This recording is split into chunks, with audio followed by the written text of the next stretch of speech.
Tensions have sharply escalated in Lebanon and Iran amid renewed clashes involving Hezbollah and intensified disputes over the Strait of Hormuz, with military confrontations, ceasefire fragility, and strategic maritime disruptions, heightening regional instability and global concern. Join our special coverage here on Qnews, where we tackle the latest developments in the Middle East and around the world.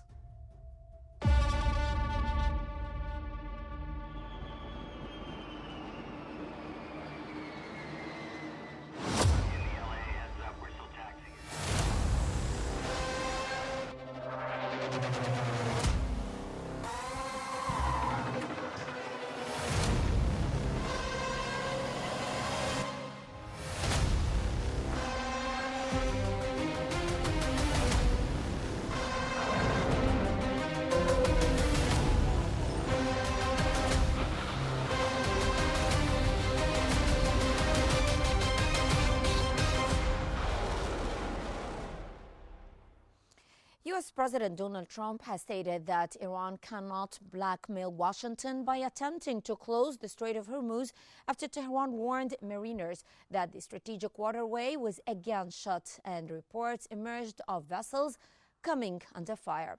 Trump said that talks with Iran remain very good. He stressed that the United States is taking a firm stance and promised further updates later in the day.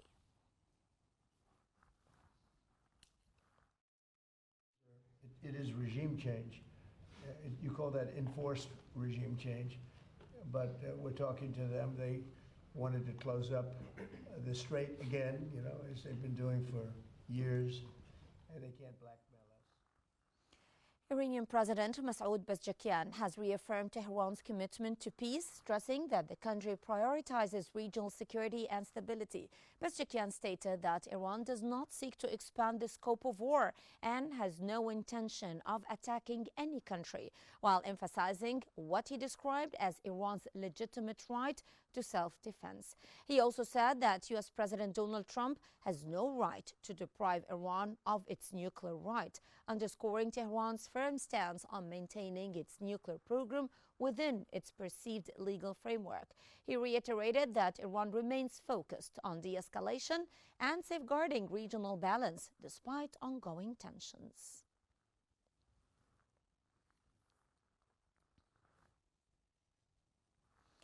Iranian Parliament Speaker Mohammad Baqir Qalibaf has stated that Iran has made significant advances in air defense capabilities following the recent 12-day conflict. He added that what he described as hostile forces attempted to infiltrate separatist elements across Iran's borders but failed. Qalibaf rejected comparisons to Venezuela, stressing that the United States did not achieve its objectives of regime change or dismantling Iran's offensive and missile capabilities. He also claimed that Washington ultimately sought a ceasefire after Iran gained the upper hand on the battlefield, portraying the outcome as a strategic victory for Tehran. He added that the Strait of Hormuz remains fully under Iran's control. He said that Tehran responded decisively to what he described as a U.S. attempt to remove naval mines from the waterway. Qalibaf added that the decision to impose a maritime blockade reflects, in his own view, a lack of understanding, reiterating Iran's position that it retains dominance over the strategic passage.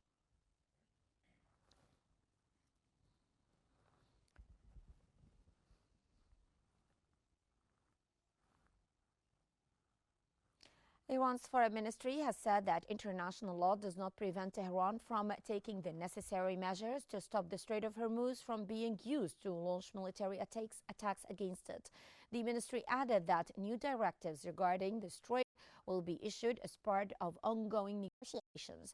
It stressed that Iran will not transfer any enriched materials to the United States, underscoring that the issue is not open for negotiation.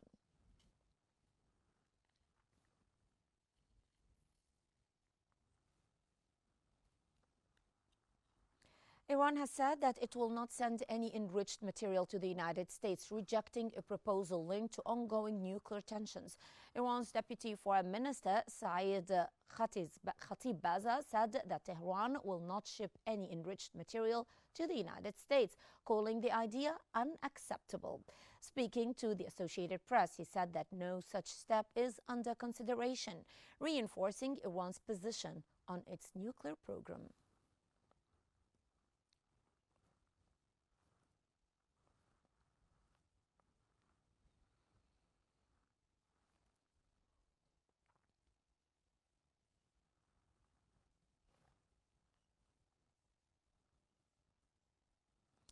In the past 24 hours, the Strait of Hormuz has once again become the center of a rapidly shifting geopolitical storm where diplomacy, military signaling, and global energy security are colliding in real time. What began as cautious optimism after reports of a fragile ceasefire between Iran and its adversaries quickly gave way to renewed uncertainty. Shipping data and maritime monitoring systems indicated sudden disruptions in normal traffic patterns. The change followed heightened warnings issued to mariners alongside unconfirmed reports of maritime incidents involving vessels operating near the strategic waterway. Tehran, for its part, reinforced its narrative of control and deterrence. Iranian officials insisted that the strait remains under full Iranian authority, while simultaneously stressing that any use of the passage for hostile action against Iran would justify countermeasures. Statements from senior Iranian figures framed recent developments as a response to what they described as continued external pressure and maritime containment efforts. On the other hand, Western officials and media reports pointed to escalating security preparations. According to international reporting, military planning has intensified in parallel with diplomatic efforts, with discussions focused on safeguarding shipping lanes and preparing contingency responses should the situation deteriorate further.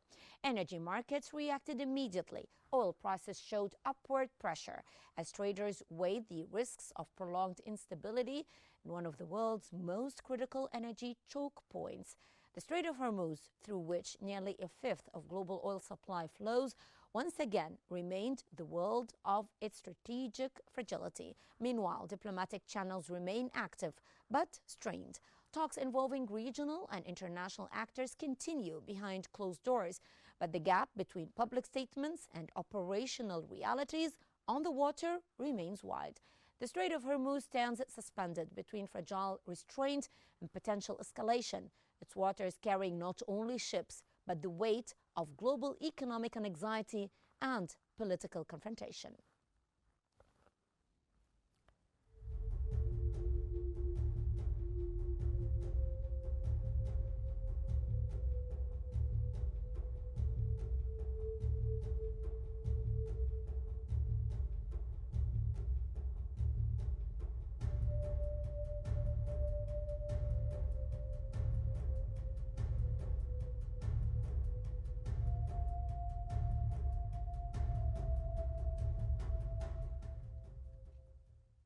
Ladies and gentlemen, we have some breaking news right now where Iran's parliament speaker, Mohammad Baqir Qalibaf, said that Tehran will not relinquish its 10 conditions in any ceasefire agreement with the United States. He stated that Iran has made major advances in military technology and now possesses a clear edge in offensive capabilities. Qalibaf described the ceasefire as temporary, stressing that it will remain in effect only until Iran's demands are met, and reaffirmed that the country will not give up its rights. He added that negotiations remain possible if Washington respects Iran's conditions, but warned that trust in the opposing side is extremely limited. Any further miscalculation, he said, would be met with a decisive response.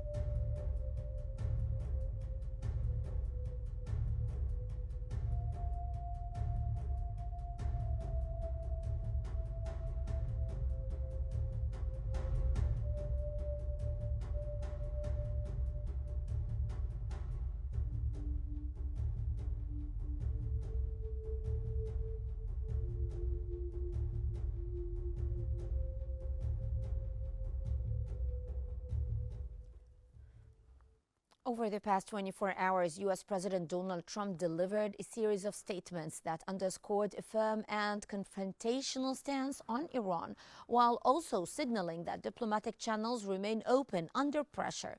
Speaking in remarks dominated by the escalating tensions surrounding the Strait of Hormuz and broader regional security concerns, Trump insisted that Iran cannot blackmail the United States through threats to close the strategic waterway. He framed the strait as a global lifeline for energy flows and warned that any attempt to disrupt it would be met with a very strong response. At the same time, the acknowledgement that he made that communications with Tehran have continued, describing them as very good conversations, though he accused Iranian officials of testing limits and pushing boundaries.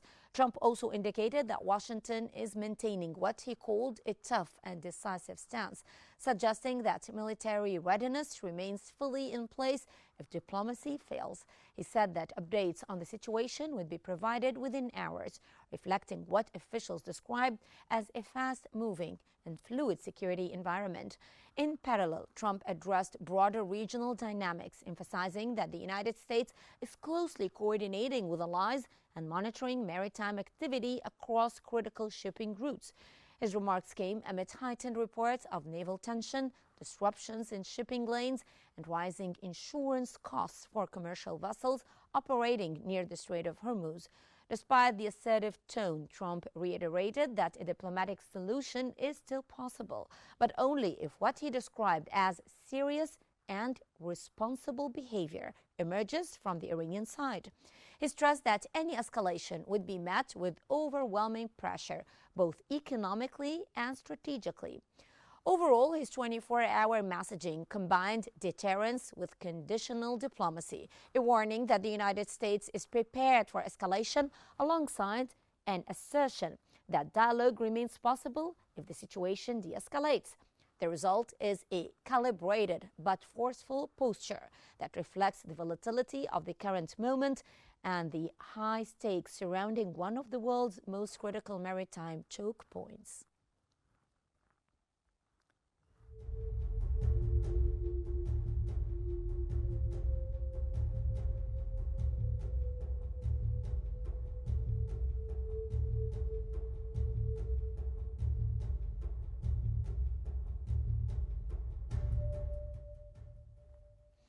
And now we move on to the latest developments in Lebanon.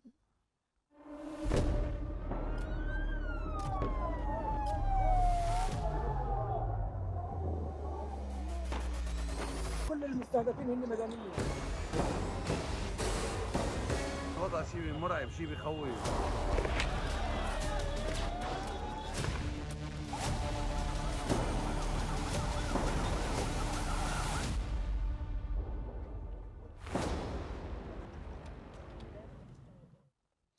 Egypt has reaffirmed its full rejection of any violation of Lebanon's sovereignty and security. This came as Egyptian President Abdel Fattah al-Sisi welcomed the ceasefire announcement, praising Beirut's moves to restore state authority nationwide and efforts to sustain stability.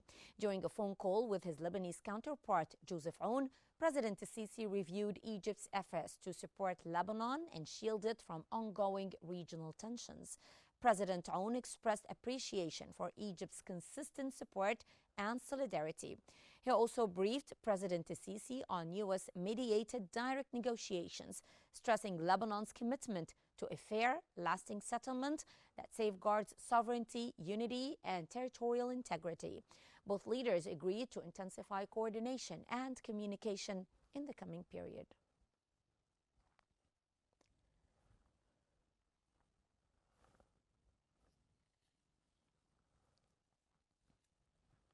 Egypt has strongly condemned the attack targeting the United Nations Interim Force in Lebanon. United Nations Interim Force in Lebanon as UNIFIL that took place in southern Lebanon, which left a French soldier dead and others injured.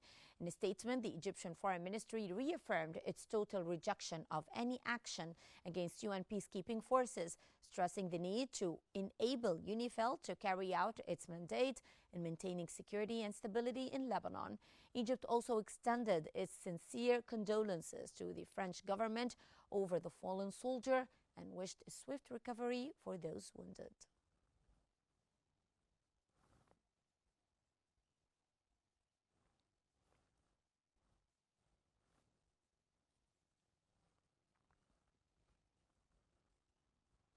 Lebanon's President Joseph Aoun has condemned the killing of a French UN peacekeeper in the south, offering condolences to France.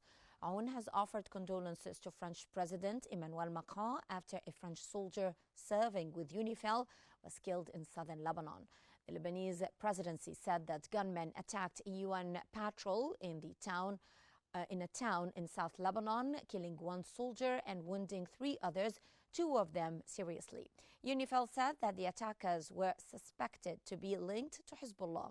President Aoun condemned the incident, praising the role of international forces in maintaining stability in the south.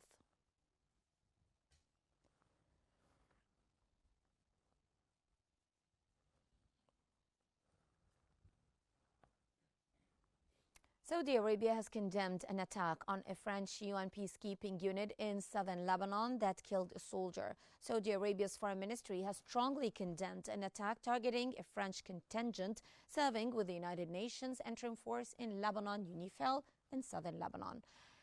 Riyadh rejected all forms of violence and called for those responsible to be held accountable, stressing the need for deterrence following repeated incidents targeting peacekeeping forces.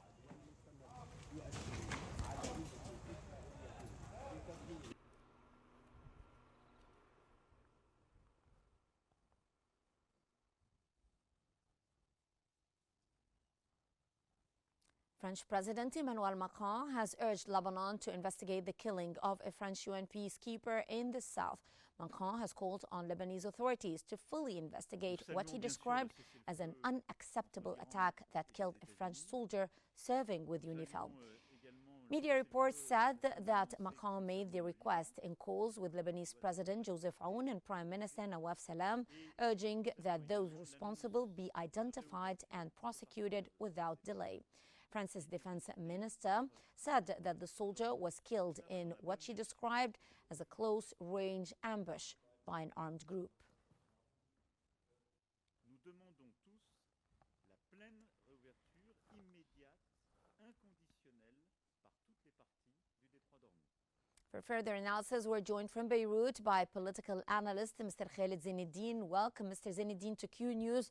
Sir, what is your comment on the repeated Israeli violations of the ceasefire in Lebanon?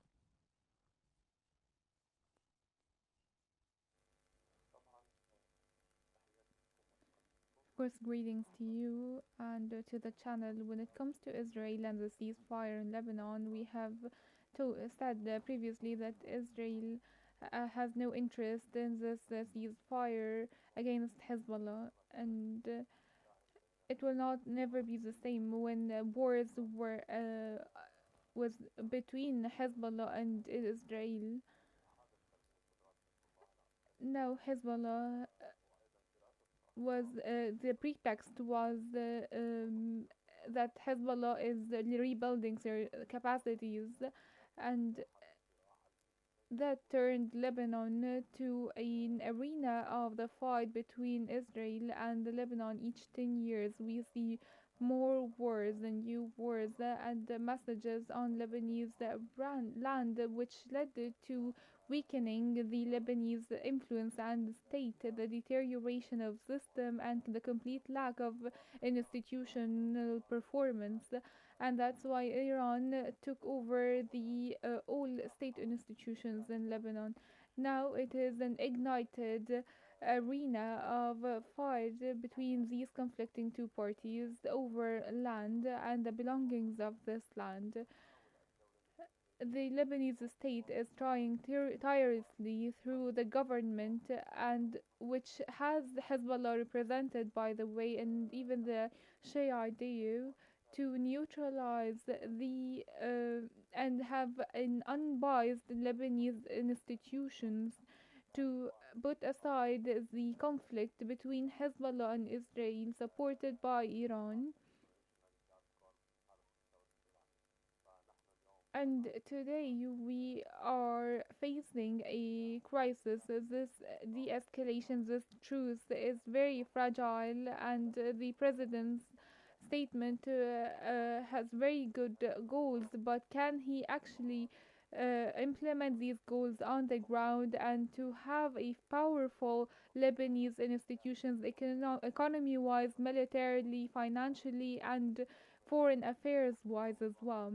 But the truth is that Lebanon is suffering from the deterioration of all of these state institutions. We are facing this long term war, and I don't see any positive hope for the upcoming period. So, do you believe that the ceasefire in Lebanon is fragile and that fighting could resume again very soon, since you just told us that you're not very optimistic about it? Of course, I think that this ceasefire is very, very fragile, and that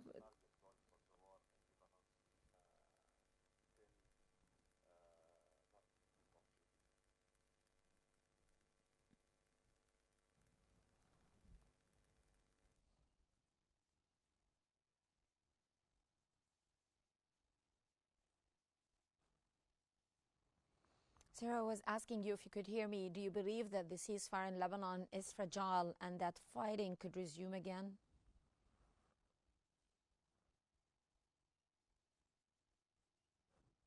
the war against Lebanon will not stop, and the truce is very temporary and fragile.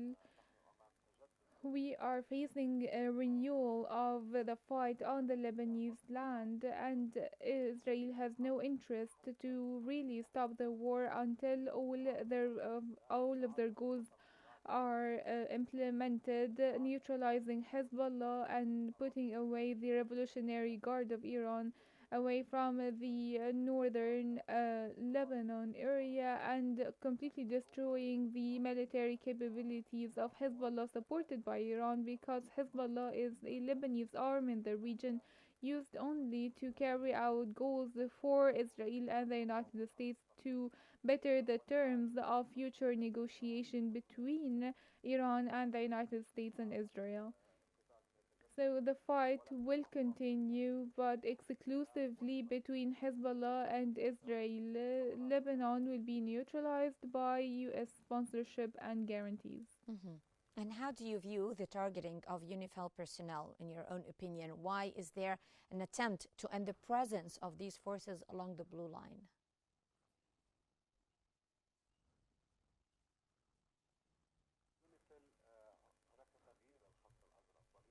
Of course, the blue line has changed, and the UNIFIL was there to dismantle the engagement between Hezbollah and to monitor the activities of Hezbollah and Israel on the other side.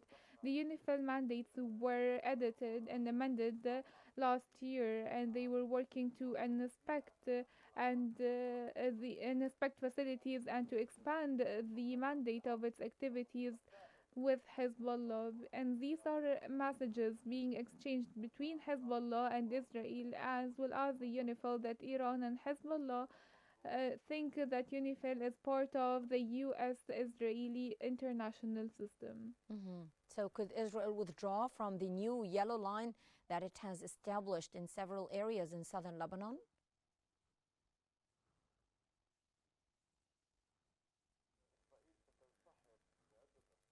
I don't think Israel will withdraw for several reasons. They realize the fragility of the Lebanese state and that they do not have the power to control the Lebanese south with no intelligence or military capabilities. Israel also has given a chance to the United States in the recent war against Lebanon, and there was an agreement to disarm south of the Litani River and north of the Litani River, and Israel found after thorough investigations with the United States that the Lebanese state was completely helpless to carry out any of these conditions and terms, and they found that Iran still has a very strong influence in Lebanon, and now we are facing a stage where Lebanon is completely helpless. So how would now the goal now is to neutralize the Revolutionary Guard inside Lebanon, and now Israel wants to have the security mandate inside Lebanon, as they have the intelligence and military capabilities, and they have the green light from the United States to carry out their goals in the Lebanese steppes to take down Hezbollah completely and resolve it militarily. So how can the US president ensure the protection of the ceasefire agreement in Lebanon, in your own opinion?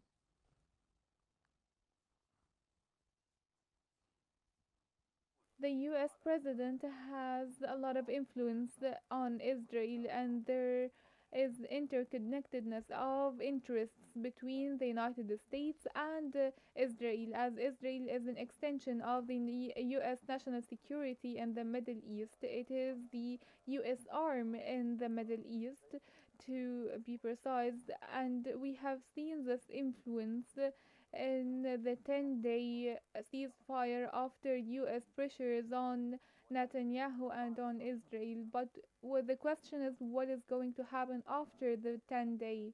Will Lebanon head to peace finally? I am talking about Lebanon as a state, a parliament and state institutions.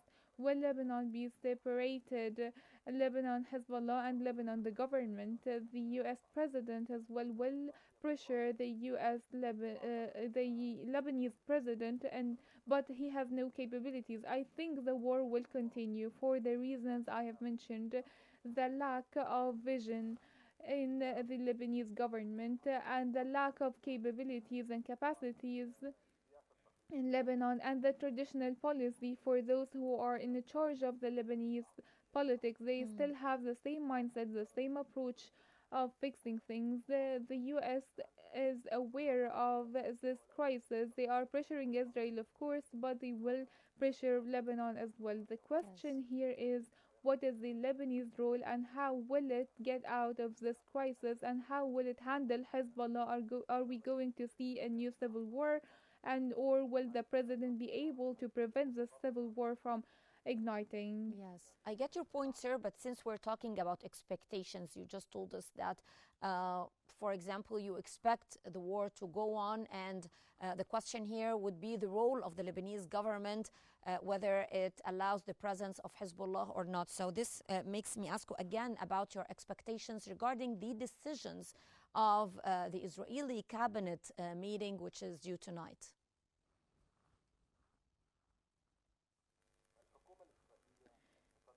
The US government will examine several decisions, but one decision will be prominent, which is dismantling Hezbollah. The region is not going to go back to what's before the October 7th attack. They need to stop this war machine in the Middle East and operate the economy wheel. Will Lebanon be able to do that, and are they going to be able to beat Hezbollah and the Revolutionary Guard support? The Hezbollah capabilities militarily outpowers the Lebanese government. Hezbollah has 100,000 fighters of troops, logistics, and weapons. This is a very deep crisis. Israel realizes this danger, and that's why the war will not stop, and the Israeli government is going forward with this project to assassinate Hezbollah leaders and to dismantle its military capabilities. And unfortunately, we are reaching an impasse between the Lebanese and Israeli governments, because Israel has a lot of capabilities and the Lebanese has none. Yes, so in light of what you just told us, sir, do you think that Israel is trying to embarrass the Lebanese army by targeting UNIFIL forces?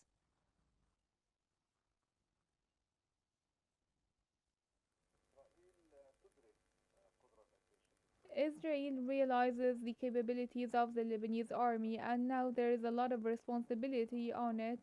We have seen the assassination of the leader or chief of staff of the Lebanese military for the first time, now targeting the UNIFIL by Hezbollah or Israel is a message that both parties they are not content with the presence of the UNIFIL.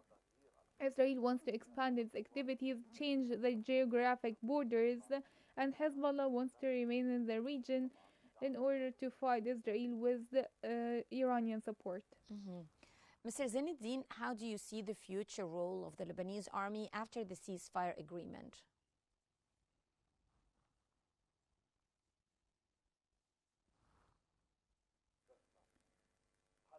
Here rises the questions: will the Lebanese army get into a conflict with Hezbollah? Will the international powers and the major world powers be influential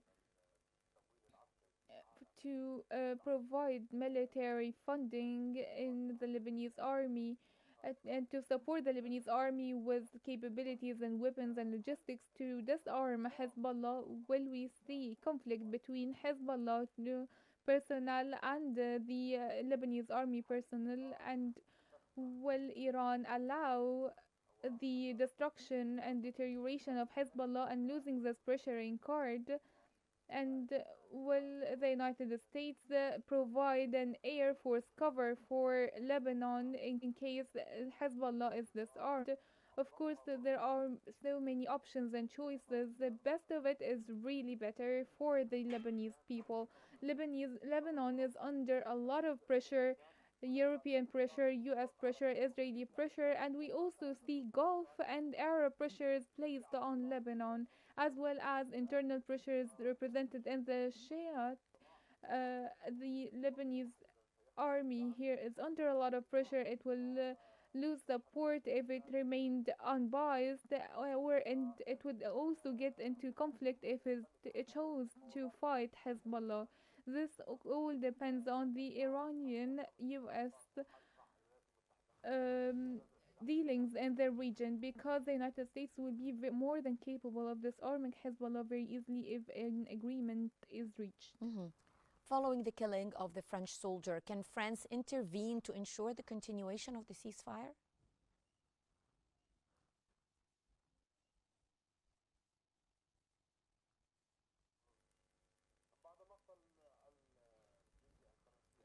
After the killing of the French soldier, it has got more complicated. It was already complicated before then. Of course, Macron has supported Hezbollah before and on many occasions, but after the US pressures, there has been interest that Macron wanted in Hezbollah after investments in the port, and he even tried to intervene to name Najib Mikati as the prime minister when he was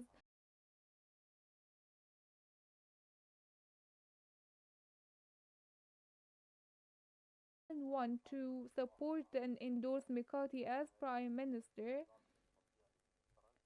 and that was in the best interest of France. But after the direct US and Gulf intervention, this was not happening. And after the killing of this soldier, and after we have seen his messages in the media yesterday, and the threats and the high tone against Hezbollah requesting Lebanon to turn in the perpetrators, will France change its approach with Hezbollah, or will it change? That remains to be seen.